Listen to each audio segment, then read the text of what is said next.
I want to express something, but I don't know what it is. It's unformed. So hopefully I can form it.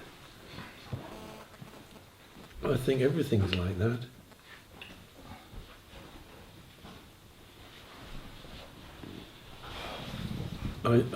I learned quite recently in books on artificial intelligence and neuroscience, I learned that we think what we want to say, and then we make the words, and then they come from our mouth. But I think that's completely wrong. The words come from my mouth before I think about them. I don't know where they come from. Depends on personality. Depends on the personality.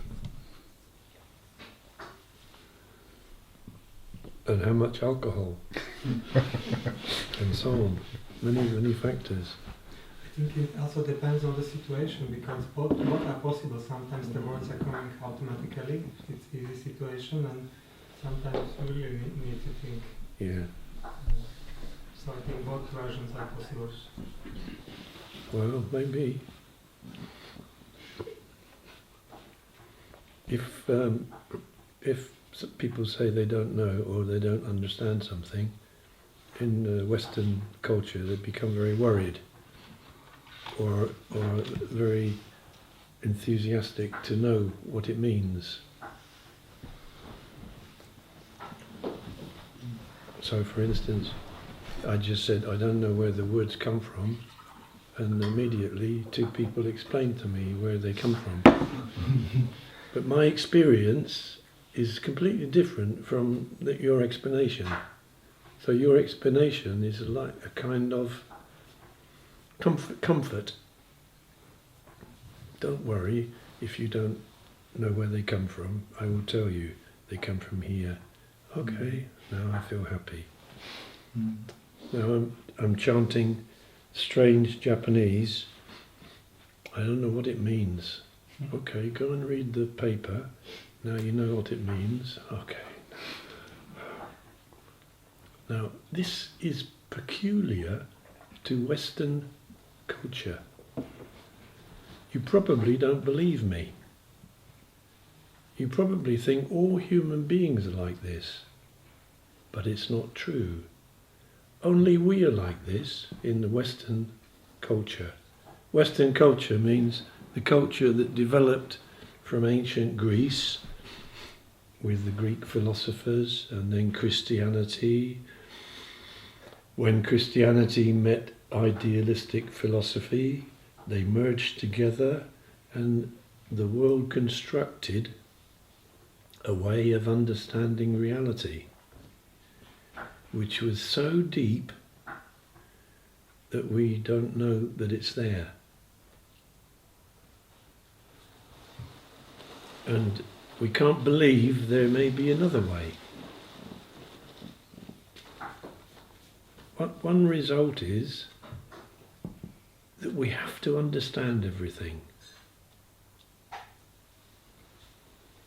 Of course we have to understand everything. Everybody says, of course, we have to, it's important.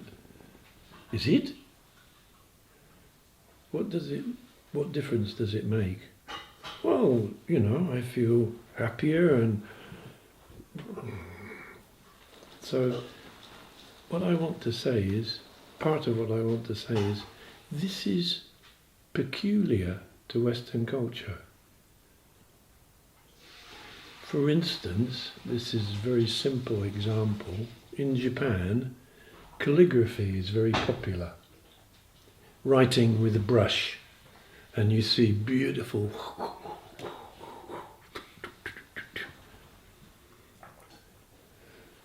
If you take a Japanese person to an exhibition of calligraphy, I've done this. I say, what does it say? This is a Japanese expression.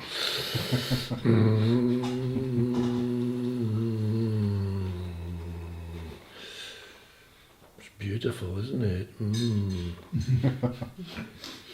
there is no need for them psychologically to understand. Now, it may be difficult for you to believe what I'm saying, but I'm saying it from very long experience.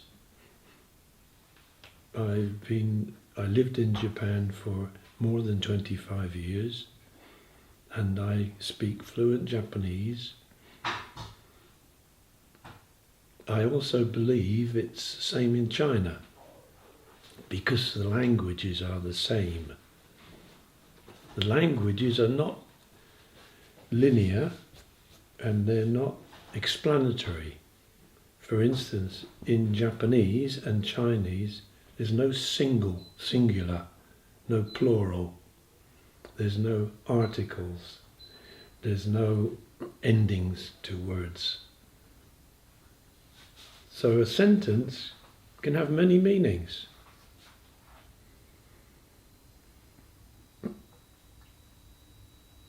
The Japanese expression for "would you like a cup of tea?" There's no you, there's no would, there's no there's just cup of tea. So that's a very simple example. I met this situation many times, and I'm still meeting it, because Japanese and Chinese technology and science is very advanced, and they write many scientific papers, and my job is to edit the scientific papers. But in their language, it's very difficult to explain something clearly, and it's not important to them. If they know it, I know it, so why do I have to explain it on the paper? If you want to know it, talk to me. So now it's changing, of course, but maybe 100 years ago, if you bought a car in Japan, 100 years ago? 70. Maybe. Or if you bought, say 50 years ago, if you bought some technological product, there's no explanation in the book. When you buy it, they tell you how to use it. Finish.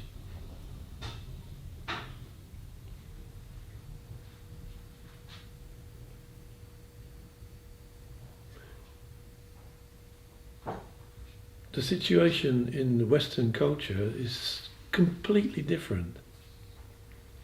We must know, we must understand everything. It's deep inside us. If we don't understand, we feel something wrong, something empty, something unfulfilled. So we search. And that's great, because it's the reason why we have science, technology, medicine, biology, blah, blah, blah, blah, blah. At the same time, our need for meaning has destroyed our peace.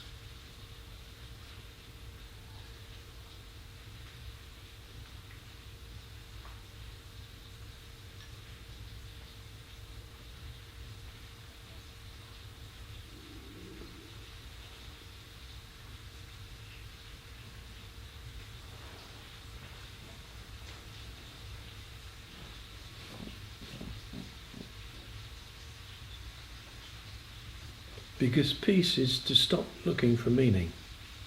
Terrible thing to say. Jordan Peterson would probably throw something at me.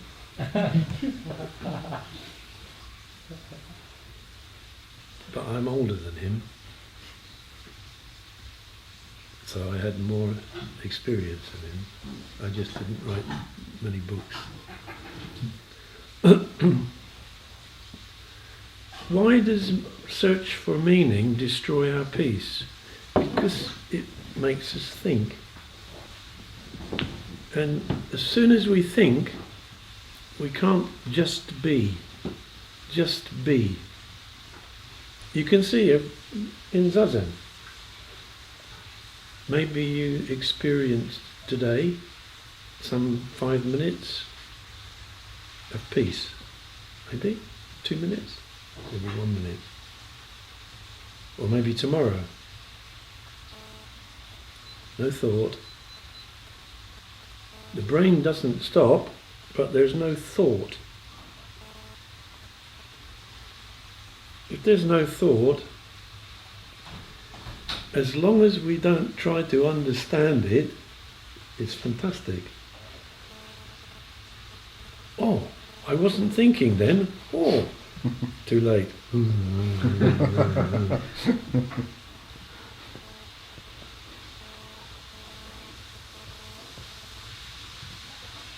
So, the reason for our excellent culture is also the reason we lose our peace. Of course, we don't lose it. We lose it and then we find it, and we lose it and we find it, and we lose it and we find it. So everybody's day is losing their peace, finding their peace. Losing their peace, finding their peace.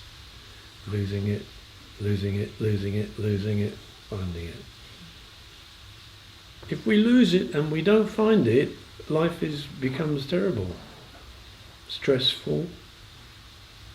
We forget there is something like peace. I'm using the word peace, but I don't know if it's the best word. But I don't know what word to say. Contentment. Not happiness. Oh. Quietness. Stillness. Stillness inside, not stillness outside. But we can find it in the middle of action. So in the middle of dancing, there is stillness. In the middle of swimming, there is stillness. In the middle of running, there is stillness. There is a still place. So we can find it again with our actions. But we can't dance all day. We have to go to the office and then we lose it again. But this is much more severe in Europe and America than in China and Japan. Believe me. Things are changing, of course. Young Japanese, Chinese people coming maybe up here now. Konnichiwa. Tourists. So they are becoming, and they have smartphones and internet, and so everything is becoming based on thought. Everything is based on thought. This man has written this excellent book. It's paper, thick paper, then thin sheets of paper, and on it there are little black marks. And when you look at those black marks, in your brain, some thought is generated.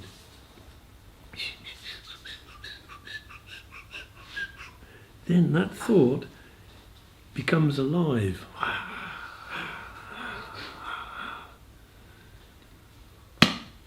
That's all it is. If we watch a smartphone and we look at a YouTube video, what we're watching is small colour on the back of a piece of glass. That's all.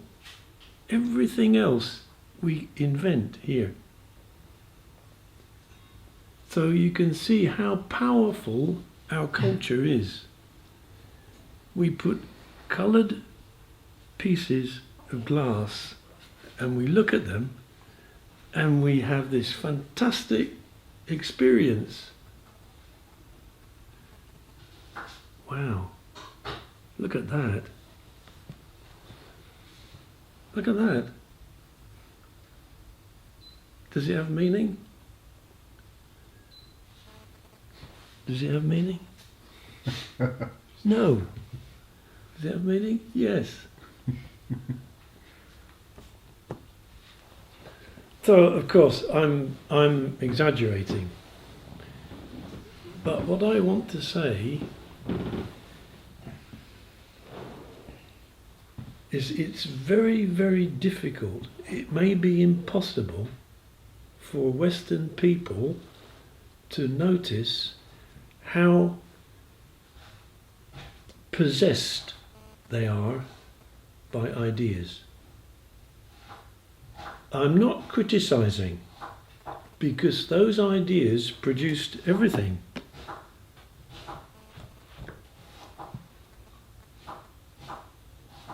However, those ideas also take away our peace. So we have to find it again. So we find it in sport, in music, in blah blah blah. So, of course, I can't not talk about Zazen. In practicing Zazen, it doesn't matter how peaceful you feel, or how much your legs are hurting, or how your back is stiff. You can notice the fact I'm talking about.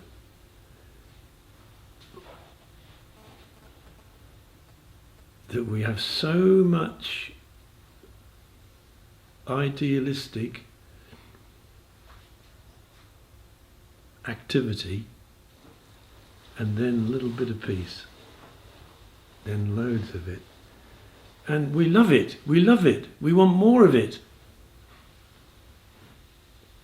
If it stops, we want to make it go again.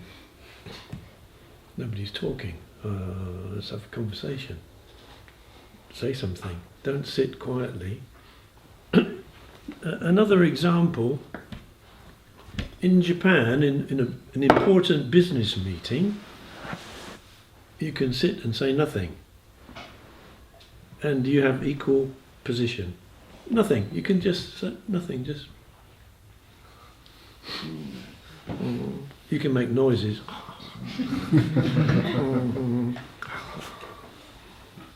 Maybe you experienced it, some people, I don't know. I think usually in the West, in an important business meeting, this guy hasn't said anything. Well, what's the matter with you? You know, because silence.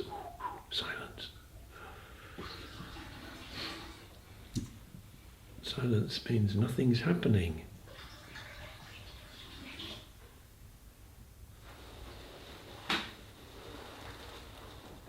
So, that's what I wanted to say. I didn't realise. Really, I didn't realise. So. Can I ask? Yes. What about the differences in Japanese culture and our culture?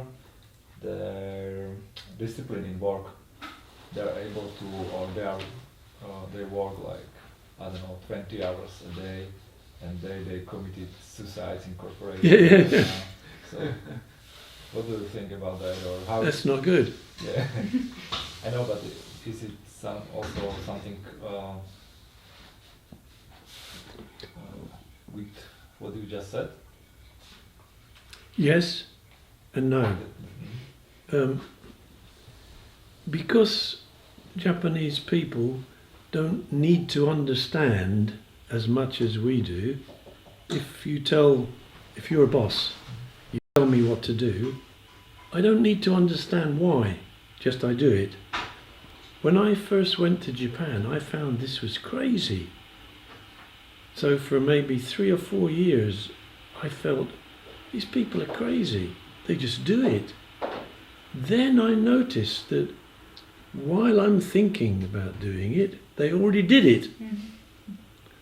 So I'm here thinking, okay, maybe I should do that then, and then next I do that, and they're down there. They did 3, 4 things. That's good. It's great. On the other hand, it means that you can tell me what to do, even if it's not good. So it's a hierarchy. So in Japan, society is hierarchical. People up here tell people down here. People here tell people down here. And people say, "Hai," which means yes. It also means, yes, I do it. Hai. Okay, I do it. And they do it. So for business, it's fantastic. On the other hand, because those people in Japan started to understand Western culture, they don't like it. So young people become frustrated, especially young women, because usually in society women are more open. Every society, usually. And Japanese young women are more open, so they come to Europe for their holiday or something, and then they go back and they don't like. They have to do what their boss told them, blah blah blah, because usually their boss says, "Make me some tea, make me a cup of tea." Boss smoking, says to the woman, "Make me a cup of tea." And the woman was in Europe last year, and she says, "Huh? Make your own." So the system is breaking down. But up to now, it's been fantastic. For men. For men. Yeah, so women are changing it. Yeah, and men will follow, as usual.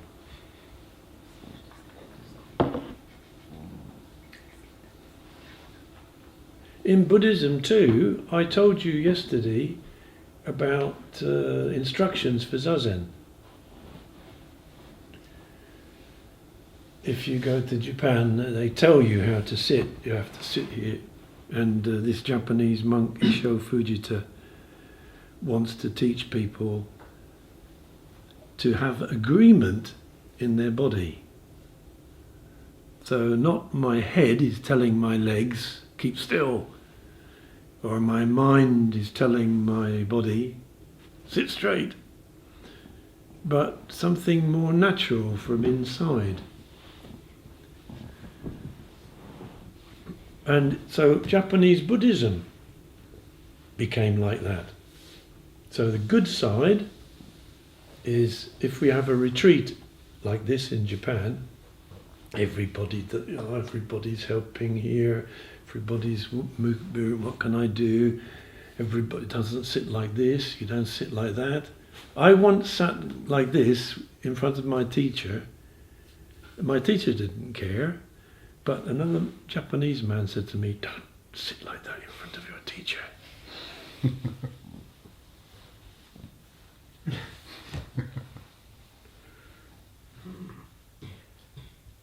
So I didn't.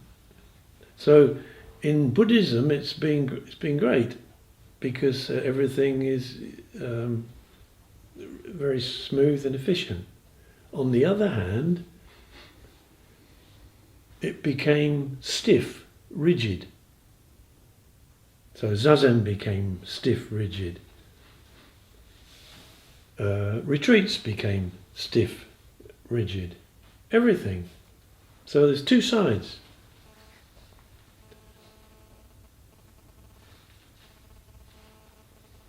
And you can see it because I lived in Japan and I learned about retreat in Japan, you can see it in these retreats. Why should I be telling everybody? Why don't the dog tell people? Why do we have to chant So maybe some of you, when you came in the beginning, felt, oh, why do I have to do that? Why do I have to do that? In Japan, people don't ask why.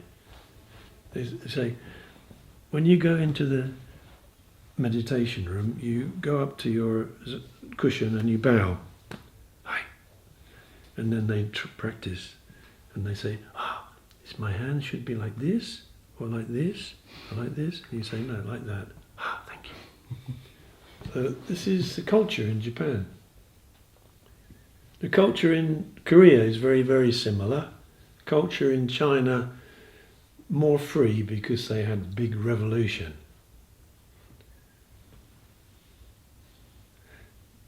But for me, the most important difference is, in Western culture, ideas are at the very top, main priority. And in Eastern cultures, ideas are somewhere else. They move. I think this is more realistic if you can put your ideas up or down.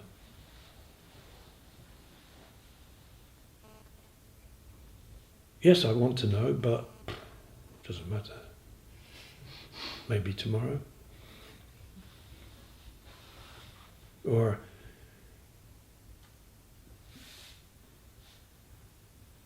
well,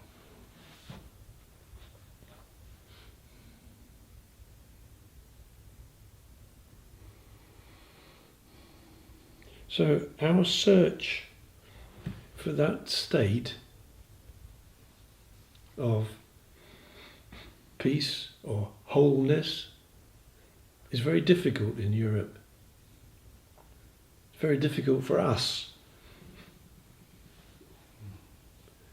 It's very difficult to find it without wanting to know it. We want to find it and we want to know we found it. I got it. And then I want to understand what it is. Oh, you say reality is in front of us. So where is it? I want to know where it is. I want to see it. No. It's here. It's here. It's here. Yes, but where? No, here. So it's very difficult for us. Really it is. It may be almost impossible. And as society becomes more and more based on ideas, many books, many very, very brilliant people writing ideas about how to live, how not to live, how to work, how to be happy, how not to be happy, how to be successful, how to be rich, how to live without money, how to live without food.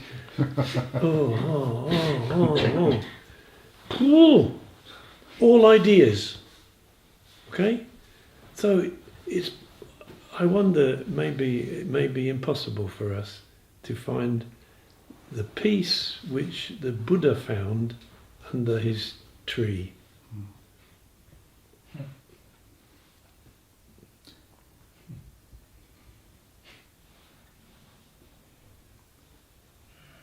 I noticed it by accident. I didn't go to Japan looking for peace. I went to Japan as an engineer for a job.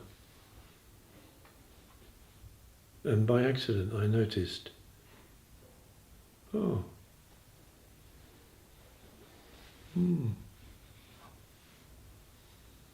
for 10 years I fought my Western person. Talk to each other, they don't plan, just said for 10 years. And my wife, I married a Japanese woman, was very frustrated by me. So she said to me once, "Are all Englishmen like you?" I said, "I don't know." Strange. Well, I am strange, but that's another problem.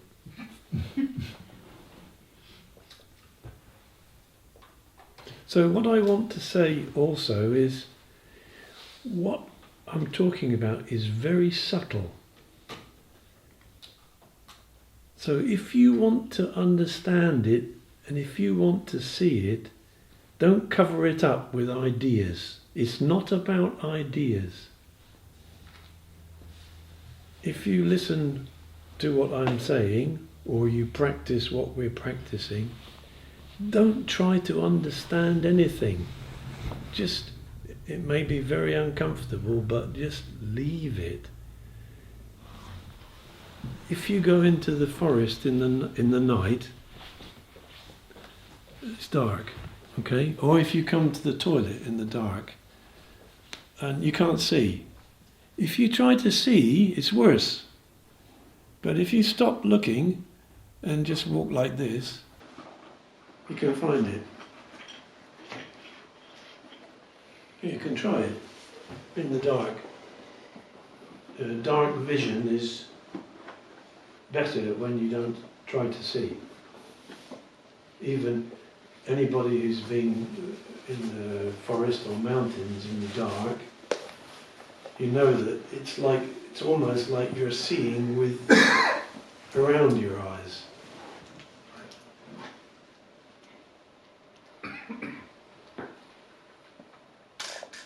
But as Western people, we want to see with our middle of our eyes, straight into our brain. But it doesn't work with what I'm talking about.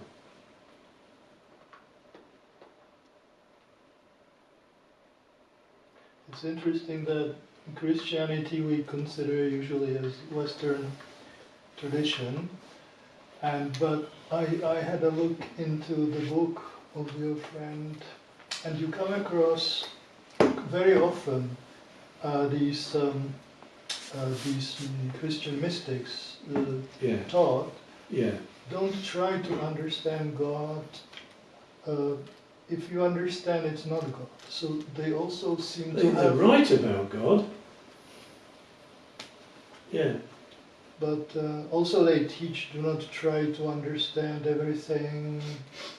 So that aspect is in Christianity, but it's not In so common. mystical. Yeah. Yeah, in mystical Christianity. So the title of the book is Seeking the God Beyond. Beyond. That means beyond our power to understand. Oh, terrible. What do you mean we've got to look for something we can't understand? Crazy. So, yeah. And it's difficult for us, but we do it every day. When you eat soup or fruit, you don't understand what you're eating. You just have experience. So we do it every day, but we don't notice that we do it, I think. Yeah. We don't notice that we can feel happy without understanding. Yeah, we don't notice that what we're looking for is already here. We're already doing it. But instead of noticing it, we cover it up. Like that. Yeah. So everything is already here. Here is the only place anything is. But where? No, here. Where? Here. What? That's not as... That's what my idea is? No, it's not your idea. Oh. But I had the idea that there's some kind of special situation. No, there's just this situation. What situation? This situation. Book and a table, all these people. Susanna's drinking coffee. What do you mean? That's the reality that people write about? That's where God is? Can't be. Must be better than that. Must be more beautiful than that. Must be more mystical than that. The angels, music, and so we do, don't we? We put angels in the church, a big church in Prague, with all gold, little babies. So this is the idea we have to have. So God is there, peace is here. It's here, but not this here, no. But beautiful here. So let's make it beautiful here. And we do this in our mind with everything.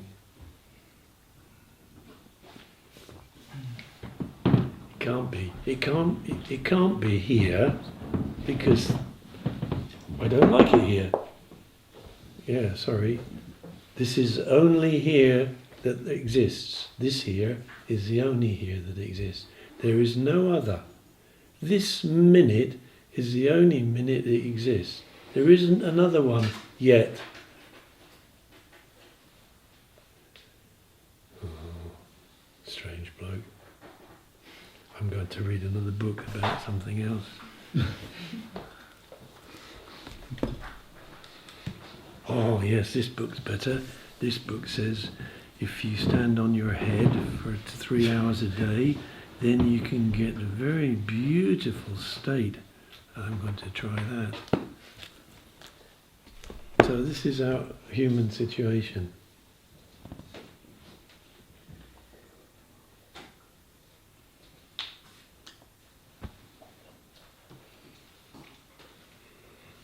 Well, the audience are leaving. Do we have still time? Pardon? May I ask something? Do we have still time? Yeah, lots of time. I would love to know something like some basic guidelines, something like Zazen for Dummies. Oh, Because there's only Zazen for Dummies, there's no other. Exactly.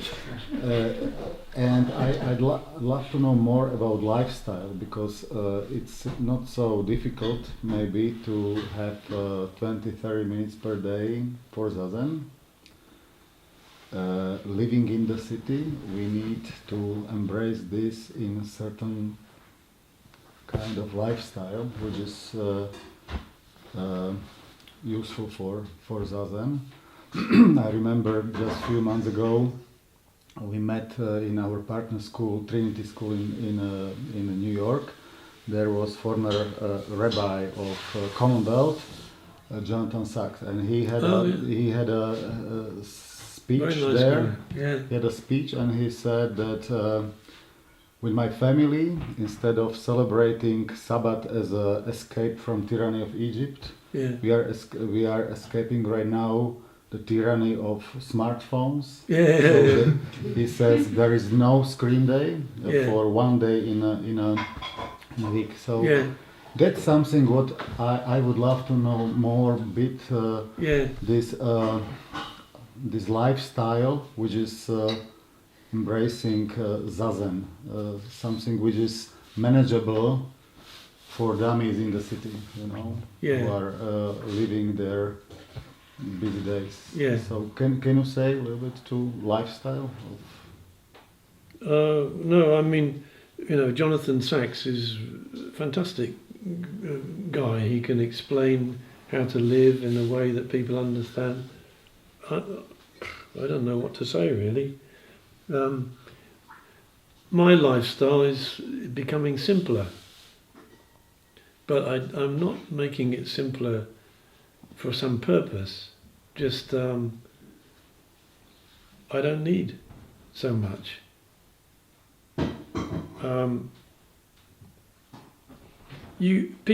You know what disturbs your life and what doesn't disturb your life. Everybody knows. But for instance, we like to be excited. So we look for excitement. So stop. It's not so easy. So we know what to change, but it's difficult. So I can't really give you any advice because I've been struggling myself for so long.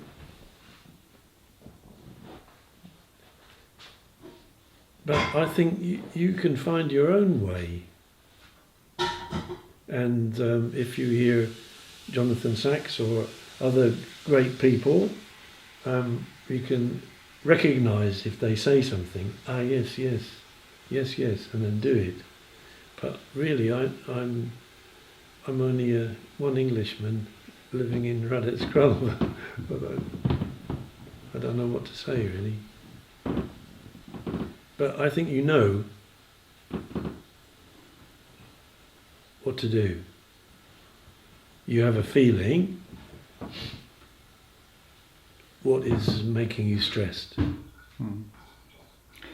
Because you're choosing it, actually. We're choosing our life.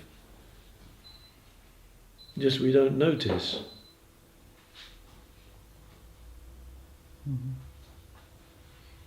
That's definitely part of it is this smartphone tyranny, this Yeah. idea that you have to be first to know Yeah. what's going on. Yes, very, very powerful. If you are without iPhone for one day, Yeah. you miss a lot. Yes.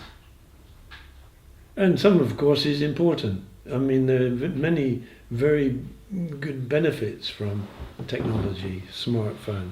Very important. We can keep in touch with our family, for example. That's important. On the other hand, you know, people in the train or, you know, so we have to find our own balance. So nobody told me how to live. I wish they did, but nobody did. But I kind of found a way. I don't know if it's a good way or not. It's sometimes chaotic, sometimes not so happy, but it's a way. So I think we have to find our own way. Even I tell you to do something, I'm not you. And I think you know what to do. If you can notice. So, for instance, practicing Zazen every day is an opportunity to notice ourselves. You can notice your feeling. Oh, I don't want to go to work. Okay, you don't want to go to work. Right. How much you don't want to go to work? Every day this week. Okay, then. Change your job. Oh, no. Because the mortgage and my car and my wife. You know? I can't change. Trap. We're all trapped. But we know. Underneath we know. I'm not really happy here. But I don't think about it. Then if I don't think about it, maybe it disappears. No, it comes back again. So Zazen is also a period where we can notice these feelings. Maybe I'm not doing the right thing. Well, maybe I'm wrong. Maybe I'm not. Okay, so then if you notice you're feeling like that for 1 week, 2 weeks, 3 weeks, then you know. Maybe you don't want to change something. That's okay, don't change. But you can notice.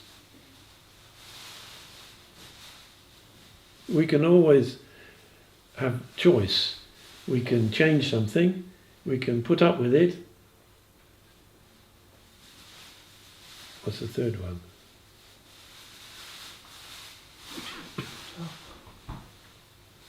We can change it or not change it.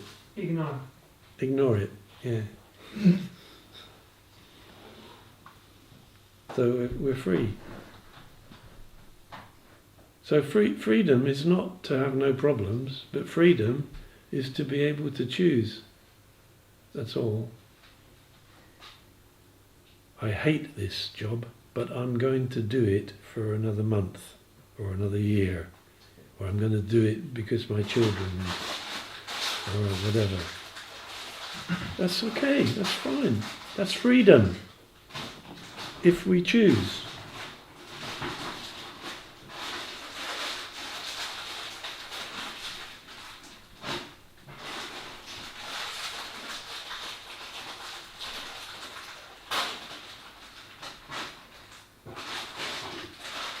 And strangely, my experience is also that these typically stressful situations, like you're looking for a parking place in the center of Prague, or having to go Booking to a ticket and to so Bednar. lots of people are aware, and it seems like this is not a Buddhist life, or this is not peaceful.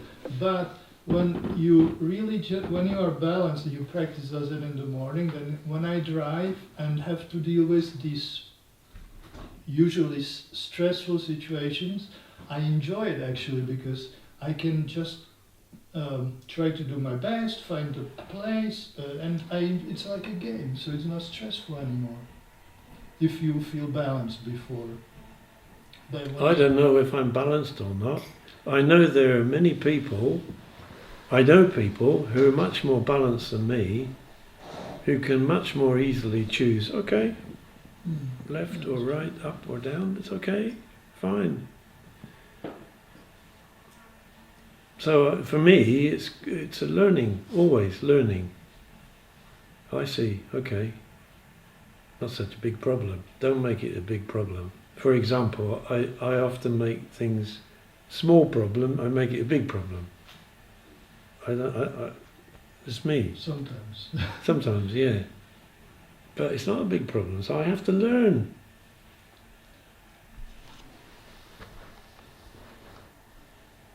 Not a big problem, Michael.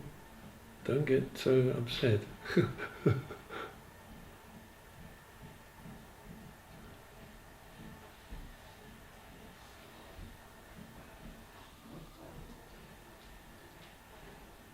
But like, we can't avoid stress if we live in society. But it's okay.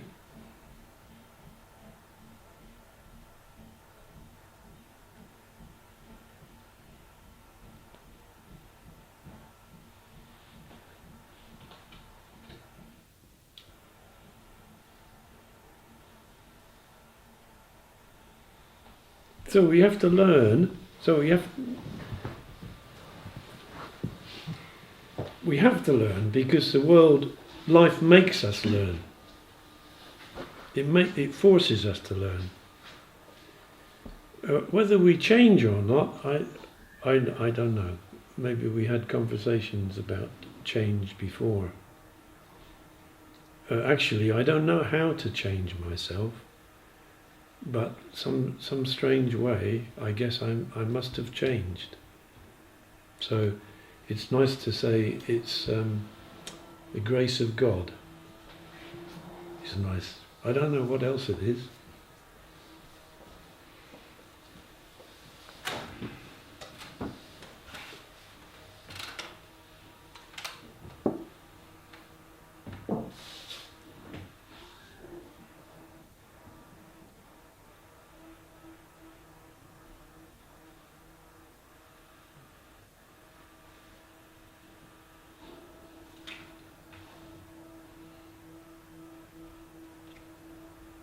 But for me,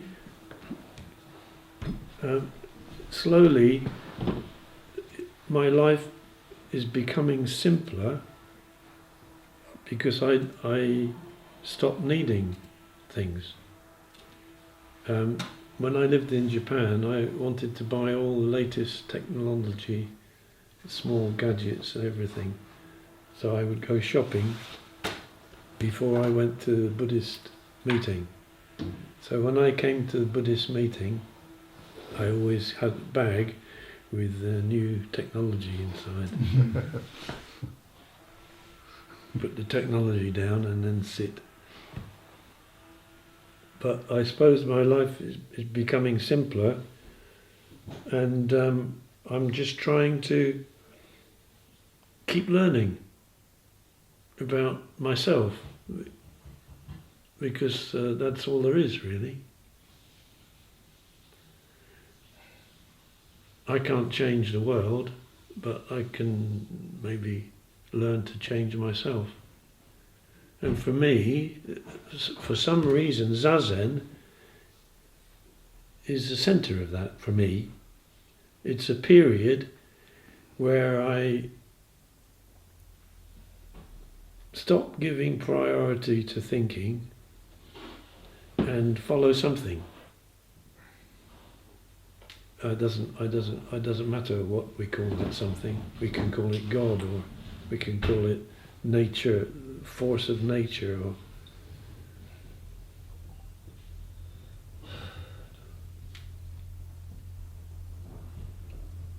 so there we are.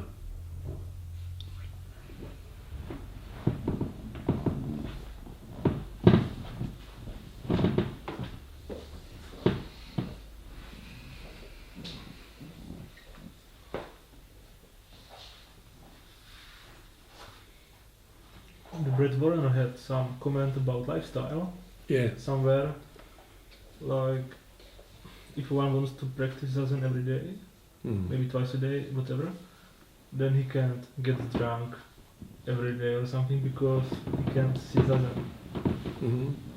or have some excessive behavior Mm. in other ways. So he would be like disturbed Mm. or wouldn't even see Zazen. Mm. Something like that. Mm. So no alcohol. Not No. no alcohol, but not Well, heavily. I drink.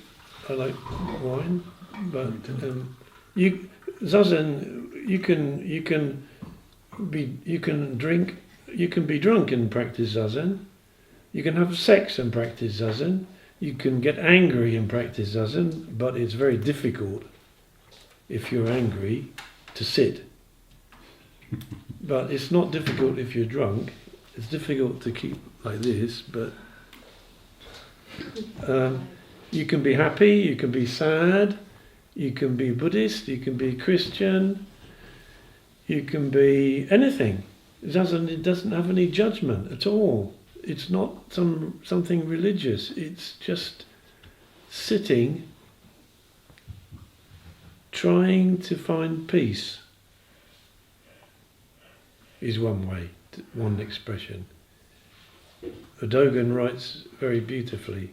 It's a gate to happiness, oneness with the universe, and wonderful expressions. But actually it's just sitting on a cushion.